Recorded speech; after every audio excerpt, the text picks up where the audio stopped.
করে এবং আল্লাহকে রাজি খুশি করার জন্য তওবা করে এবং দৃঢ়প্রত্যয় থাকে যে সামনে সে আর এই গুনাহ করবে না, তাহলে আল্লাহ রাব্বুল আলামিন তার ওই বান্দার গুনাহগুলোকে ক্ষমা করে দেন। মুসলমানি ভাইরা আমার, কথাগুলো ভালো করে বুঝবেন। আল্লাহ রাব্বুল আলামিনের এক বান্দা আল্লাহর নবীর সাহাবী আল্লাহর নবীর কাছে আসলো। আল্লাহর নবীর কাছে এসে বলল, ইয়া রাসূলুল্লাহ, ইয়া হাবিবাল্লাহ, এমন এক গুনাহ আমি করেছি যে গুনাহের ক্ষমা মনে হয় পৃথিবীতে আর নাই। এমন গুনাহ আমি করেছি, আমার মনে হচ্ছে যে পৃথিবীর জমিনে এই গুনাহ কোনো ক্ষমা নেই। নবী মুহাম্মদ রাসূলুল্লাহ বললেন, ওগো আনসারী সাহাবী, ওগো যুবক সাহাবী, বলো তুমি কি এমন গুনাহ করেছো যে গুনাহের ক্ষমা আল্লাহর কাছে মনে হয় হবে না? সাহাবীটা ডাক দিয়া বললেন, ইয়া রাসূলুল্লাহ, ইয়া হাবিবাল্লাহ, এমন গুনাহ করেছি মনে হয় এই গুনাহ আল্লাহর কাছে ক্ষমা হবে না। মুহাম্মদুর রাসূলুল্লাহ বললেন, ও যুবক, তুমি এমন কি গুনাহ করেছো?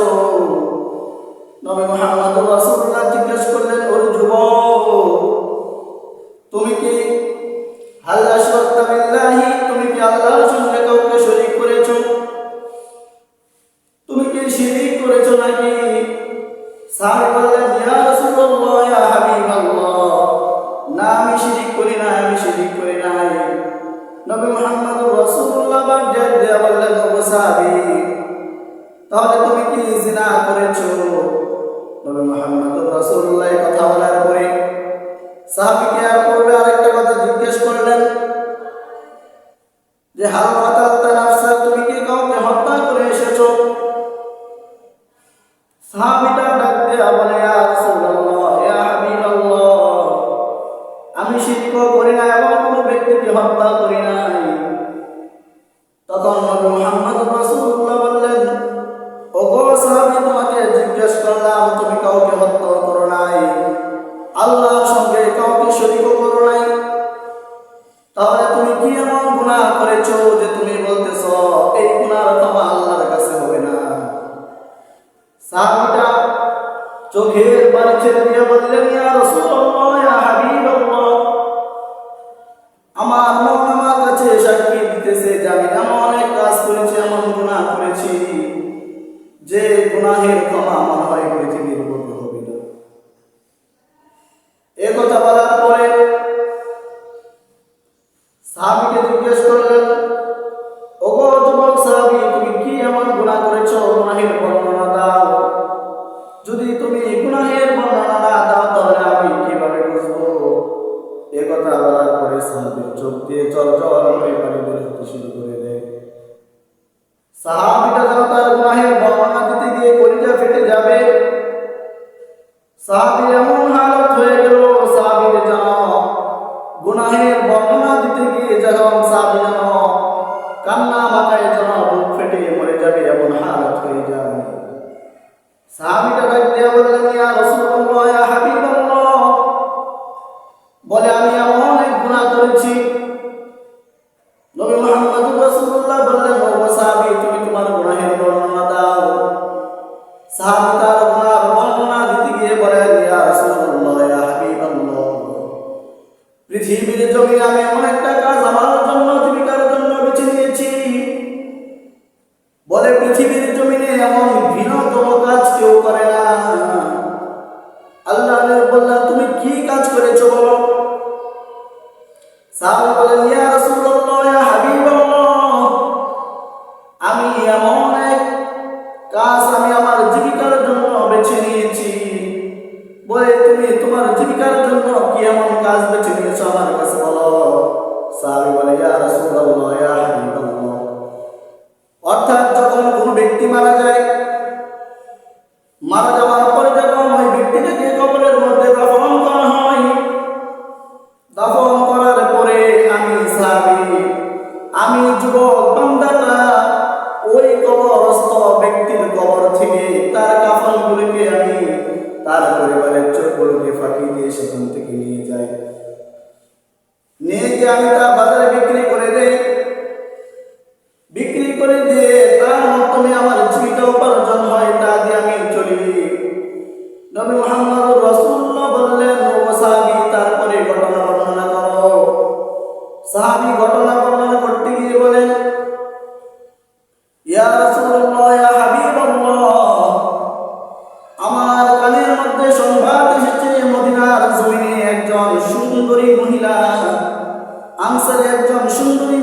গত কয়েকদিন আগে মারা গিয়েছে।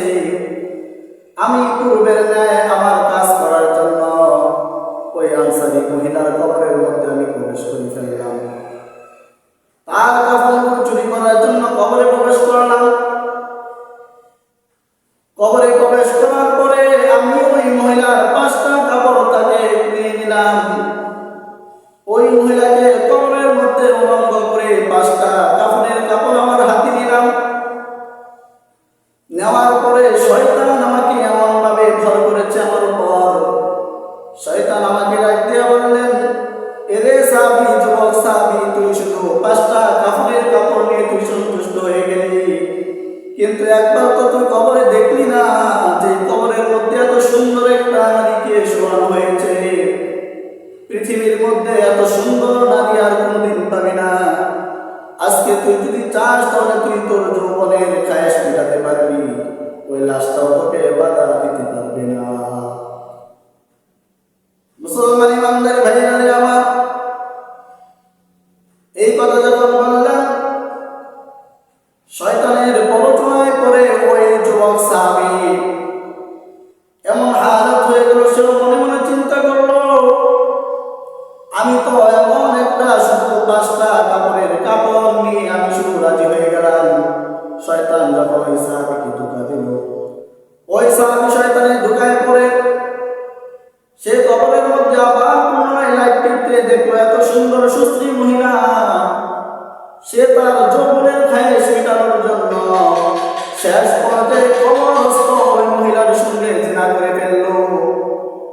জিনা করার পরে যখন তার সমস্ত কাম কমপ্লিট হয়ে গেল, তার কাজ শেষ হয়ে যাওয়ার পরে যখন যুবক সাহাবীটা কবর থেকে উঠে যাবে, ওই সাহাবীটা 5টা কাফনের কাপড় কবরের মধ্যে ফেলে দেয়।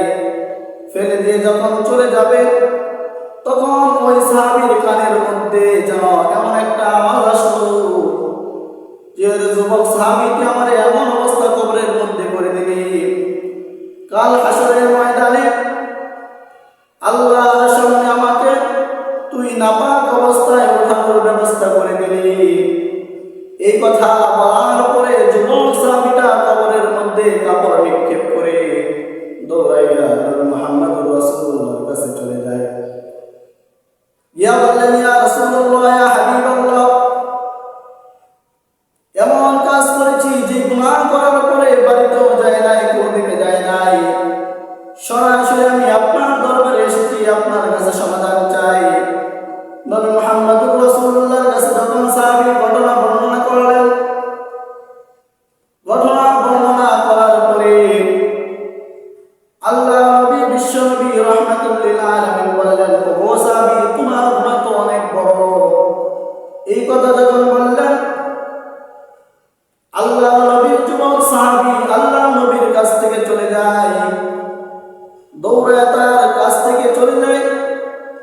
আল্লাহ নবীর সঙ্গে আর সাক্ষাৎ হয় না, কারণ হচ্ছে নবীরা হচ্ছে মুস্তাজাব দাওয়া, মুস্তাজাব দাওয়া, অর্থাৎ নবীদের দোয়া আল্লাহর কাছে কবুল হয়ে যায়।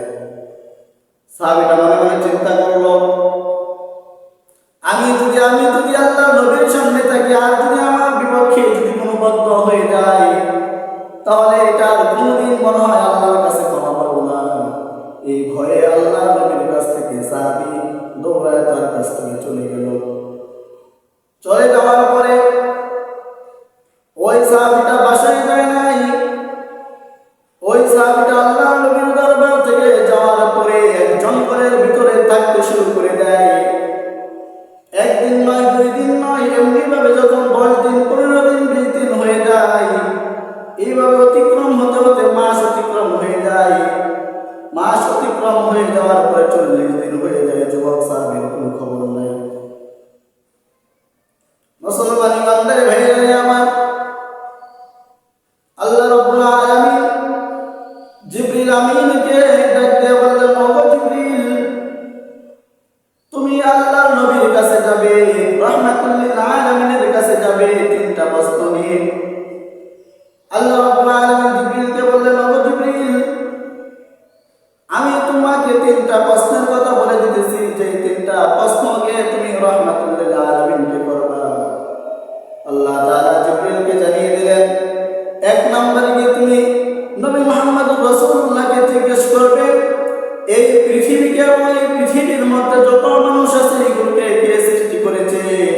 আপনি নবী মুহাম্মদুর রাসূলুল্লাহ সৃষ্টি করেছেন নাকি আল্লাহ সৃষ্টি করেছে? তারপরে বললেন জিবরিল তুমি দ্বিতীয় নম্বরে প্রশ্ন করবা, দ্বিতীয় নম্বরে নবী মুহাম্মদুর রাসূলুল্লাহকে জিজ্ঞেস করবা পৃথিবীর বান্দা বান্দীদেরকে নবী মুহাম্মদুর রাসূলুল্লাহ খানা দেয় নাকি আল্লাহ খাওয়ায়? তৃতীয় নম্বরে বললেন ও জিবরিল তুমি নবী মুহাম্মদুর রাসূলুল্লাহকে তৃতীয় নম্বরে প্রশ্ন করবা যে পৃথিবীর বান্দা বান্দীরা যখন গুনাহ করে ওই গুনাহের ক্ষমা কি আপনি নবী মুহাম্মদুর রাসূলুল্লাহ করেন নাকি আল্লাহ করে? তিনটা প্রশ্ন নিয়ে যখন নবী মুহাম্মদুর রাসূলুল্লাহর কাছে আসলেন, মুসলমান ইমানদার ভাইরা আমার কথাগুলো ভালো করে বুঝবেন। আসার পরে নবী মুহাম্মদুর রাসূলুল্লাহকে জিবরিল সালাম দিল, আসসালামু আলাইকুম ওয়া রাহমাতুল্লাহ। সালাম দেওয়ার পরে আল্লাহ নবী রাহমাতুল লিল আলামিন জিবরিলের সালামের জবাব দিলেন। সালামের জবাব দেওয়ার পরে বললেন ইয়া রাসূলুল্লাহ ইয়া হাবিবাল্লাহ, আল্লাহ রাব্বুল আলামিন আমাকে আপনার কাছে পাঠিয়েছেন আপনাকে তিনটা প্রশ্ন করার জন্য। রাহমাতুল লিল আলামিন বললেন ওগো জিবরিল আল্লাহ তাআলা তোমাকে কি তিনটা প্রশ্ন করার জন্য আমার কাছে প্রেরণ করলেন? তুমি আমাকে তিনটা প্রশ্ন করতে পারো। আল্লাহ নবী রাহমাতুল লিল আলামিন যখন এই কথা বললেন, সর্বপ্রথম এক নম্বরে যে প্রশ্ন নবী মুহাম্মদুর রাসূলুল্লাহকে জিবরিল করলেন, জিবরিল আমি জিজ্ঞেস করলেন ইয়া রাসূলুল্লাহ ইয়া হাবিবাল্লাহ, আল্লাহ তাআলা আমাকে বলেছে আপনাকে জিজ্ঞেস করার জন্য যে পৃথিবীর মানুষকে এবং পৃথিবীর মধ্যে যা কিছু আছে এই সবগুলোকে কে সৃষ্টি করেছে? রাহমাতুল লিল আলামিন বলেন ও জিবরিল তুমি এটা কি প্রশ্ন করলা? এই পৃথিবীর মধ্যে যা কিছু আছে সবগুলোকে আমার মালিক সৃষ্টি করেছেন, এমনকি আমি নবী মুহাম্মদুর রাসূলুল্লাহকেও তো আল্লাহ সৃষ্টি করেছেন। এই কথা বলার পরে জিবরিল আমিন বললেন ইয়া রাসূলুল্লাহ ইয়া হাবিবাল্লাহ, আল্লাহ রাব্বুল আলামিন দ্বিতীয় যে প্রশ্নটা আপনাকে করার জন্য বলেছেন, দ্বিতীয় নম্বর প্রশ্ন হচ্ছে আল্লাহ রাব্বুল আলামিন বলেছেন আপনাকে জিজ্ঞেস করার জন্য পৃথিবীর বান্দা বান্দীদেরকে আপনি খাওয়ান নাকি আল্লাহ রাব্বুল আলামিন খাওয়ায়? এই কথা বলার পরে রাহমাতুল লিল আলামিন ডাকতে বললেন ও জিবরিল তুমি এমন কি প্রশ্ন আমাকে করেছো? অর্থাৎ আমাকে তো আমার মালিক আমাকেও খাওয়ায় এবং পৃথিবীর সকলকে তো আমার মালিক খাওয়ায়। জিবরিল আমিন বললেন ইয়া রাসূলুল্লাহ ইয়া হাবিবাল্লাহ, তৃতীয় নাম্বার প্রশ্ন হচ্ছে আল্লাহ রাব্বুল আলামিন বলেছেন আমাকে আপনাকে জিজ্ঞেস করার জন্য যে পৃথিবীর জমিনে যদি কোনো বান্দা গুনাহ করে তাহলে ওই গুনাহের গুনাহকে আপনি ক্ষমা করেন নাকি আল্লাহ ক্ষমা করেন? এই কথা বলার পর রাহমাতুল লিল আলামিন বললেন ওগো জিবরিল তুমি এমন কি প্রশ্ন আমাকে করেছো? অর্থাৎ পৃথিবীর বান্দা বান্দীদের গুনাহগুলোকে তো আল্লাহ তাআলা ক্ষমা করেন, এমনকি আমি রাহমাতুল লিল আলামিন নবী মুহাম্মদুর রাসূলুল্লাহর গুনাহও তো আল্লাহ ক্ষমা করেন।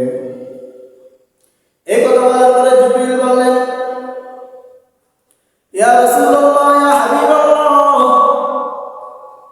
গত 40 দিন পূর্বে মাস পূর্বে আপনার কাছে আপনার এক সাহাবী এসেছিল, গুনাহের ব্যাপারে আপনার কাছে এসেছিল যাতে ওই গুনাহটাকে সঠিকভাবে সহজে মাফ করাইতে পারে। আপনার কাছে জানতে চেয়েছিল ওই দিন আপনি ওই সাহাবী বলেছিলেন সাহাবীকে যে ও সাহাবী তোমার গুনাহ তো বড় সাংঘাতিক গুনাহ। এই কথা বলার পরে আপনার ওই সাহাবী আপনার দরবার থেকে চলে গিয়েছেন। আপনি এখন বলুন যে ওই সাহাবীর ব্যাপারে আপনার কাছে কোনো সংবাদ আছে কিনা, ওই সাহাবীর ব্যাপারে আপনার কাছে কোনো খবর আছে কিনা? রাহমাতুল লিল আলামিন বললেন ও জিবরিল ওই সাহাবী আমার কাছ থেকে চলে যাওয়ার পরে আজ পর্যন্ত আমার সাথে কোনো যোগাযোগ নাই, আমার সঙ্গে কোনো সাক্ষাৎ নাই, সাহাবীর আমার কোনো খবর নাই। জিবরিল আমিন বললেন ওগো ইয়া রাসূলুল্লাহ ইয়া হাবিবাল্লাহ, আল্লাহ তাআলা বলেছেন যে ওই সাহাবীটা আপনার দরবার থেকে যে চলে গিয়েছেন, চলে যাওয়ার পরে আজ পর্যন্ত 40 দিন হয়ে যায় ওই বান্দা কোনো খাবার খায় না, ওই বান্দা পরিবারের কাছেও যায় না, ওই বান্দাটা এক জঙ্গলের মধ্যে গিয়ে আল্লাহর কাছে ক্ষমা চায়।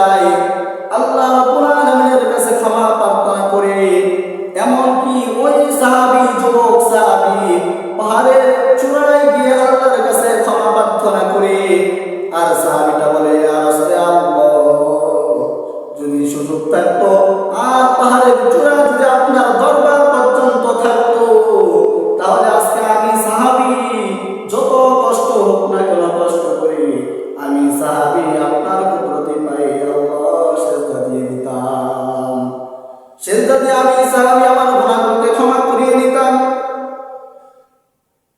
এই কথা যখন বললেন, আল্লাহ রাব্বুল আলামিন জিবরিল আমিনকে এই কথাগুলো বলে আল্লাহ নবীর কাছে পাঠালেন। আল্লাহ নবীর কাছে পাঠানোর পরে এই কথাগুলো যখন বললেন, জিবরিল আমিন বললেন, ইয়া রাসূলুল্লাহ, ইয়া হাবিবাল্লাহ, আল্লাহ রাব্বুল আলামিন বলেছেন আপনার যত বড় বড় সাহাবী আছে ওই বড় বড় সাহাবীদেরকে পাঠায়া আপনার ওই সাহাবীকে ওই পাহাড়ের চূড়া থেকে রক্ষা করার জন্য। এবং ইয়া রাসূলুল্লাহ, ইয়া হাবিবাল্লাহ, আপনার জবান দিয়ে ওই সাহাবীকে আপনি জানায়া দিবেন যে আমি আল্লাহ রাব্বুল আলামিন ওই সাহাবীর জিন্দেগীর সমস্ত